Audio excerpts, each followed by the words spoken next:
Hi, I'm Scott Patrick, one of the jewelers here at Rio Grande, and today I'd like to talk with you about setting stones in our cast tube settings. Tube setting is a simple but beautiful way to set stones. It's a very secure method with great longevity. These cast tubes have a ledge to hold cabochons and also are perfect for faceted stones. Because these settings are cast rather than die struck, they have thicker walls. This allows them to be more accommodating of stone size variances with just a little bit of work. So here I have a 5mm tube I've soldered to a shank. The Rio Grande castings are hardened at the factory, so it's important to anneal them first in order to make the metal a little bit more malleable.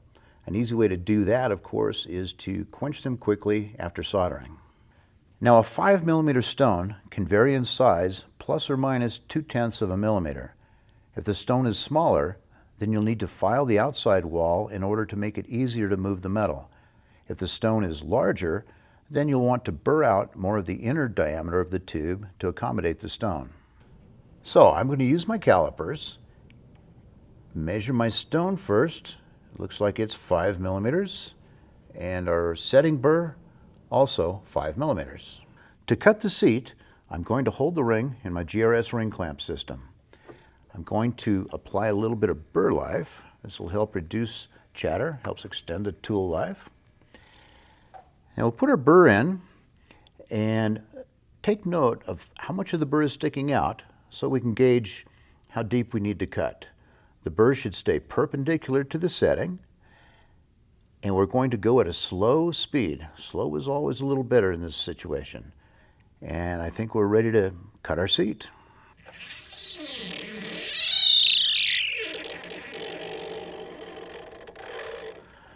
All right, let's take a look. Almost there.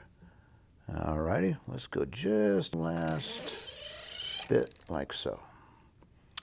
All right, so we'll check this by placing our stone. It fits almost flush. This will give us enough metal to move over the stone and hold it securely. As I mentioned before, the walls of these tubes are pretty thick, so before I set a stone, I'll be sanding down that outside wall. You can use files, sanding sticks, stone wheels, but I'll be using a coarse rubber wheel. This will thin that metal down a little bit, make it a little easier to form over the stone. Alrighty, we're going to just work our wheel around the tube like so.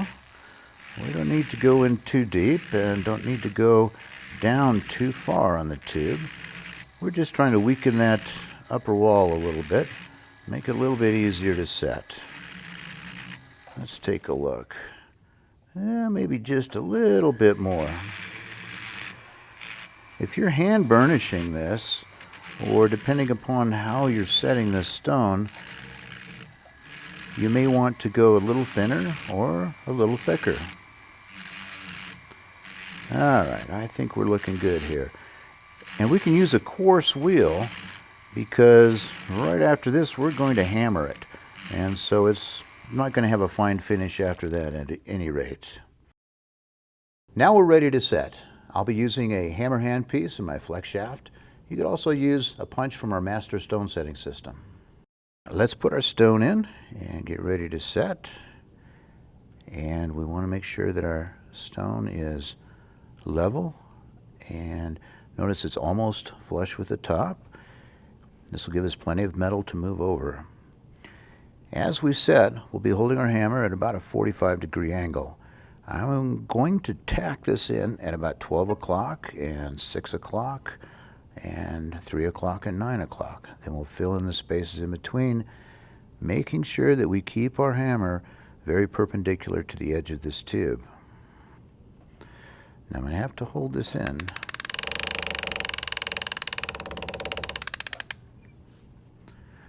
All right, and here is our 6 o'clock. It's going over here to 3-ish. Let's make sure our stone's still level. Over to 9 o'clock. And The beauty of tacking is it gives you an opportunity to adjust your stone as you go. So we've got all 4 points tacked in. We can go in between now.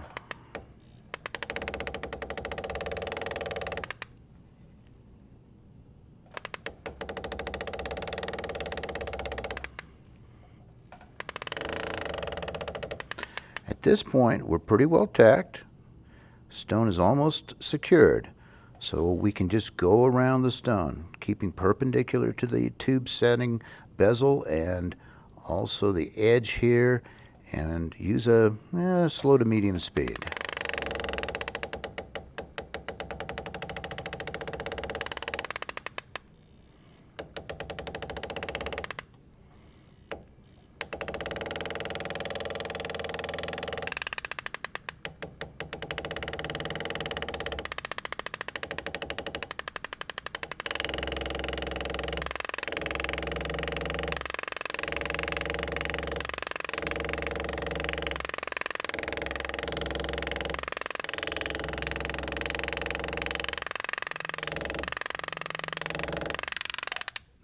All right, I think we're very snug now. If there's any high spots, now's the time to bring them down just a little bit. All righty. Now this looks a little bit ragged, so one of the ways to begin cleaning this up is using the master stone setting punches. And let me grab one here and a handle. This looks like just a hair small. Let's try the next one. Perfect. All right. We're going to use this in the handle as a burnisher. This will help smooth down some of those hammer punches. And if there's any high spots, this will kind of shine those up and allow us to see where they're at. All right, I think we're fairly rounded. So a little more pressure here, like so. Now it looks like just a matter of going in and giving this a little bit of a polish with our rubber wheels. We'll go around here once with this guy.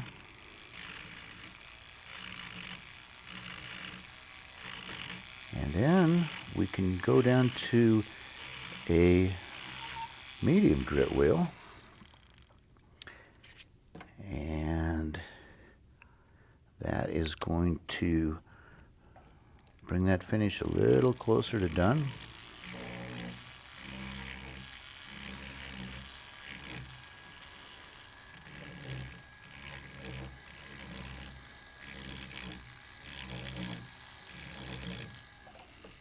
So one more wheel here.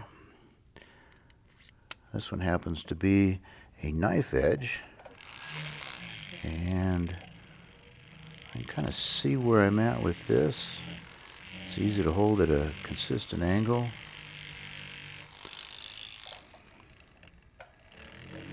We can use the front or the back of this wheel.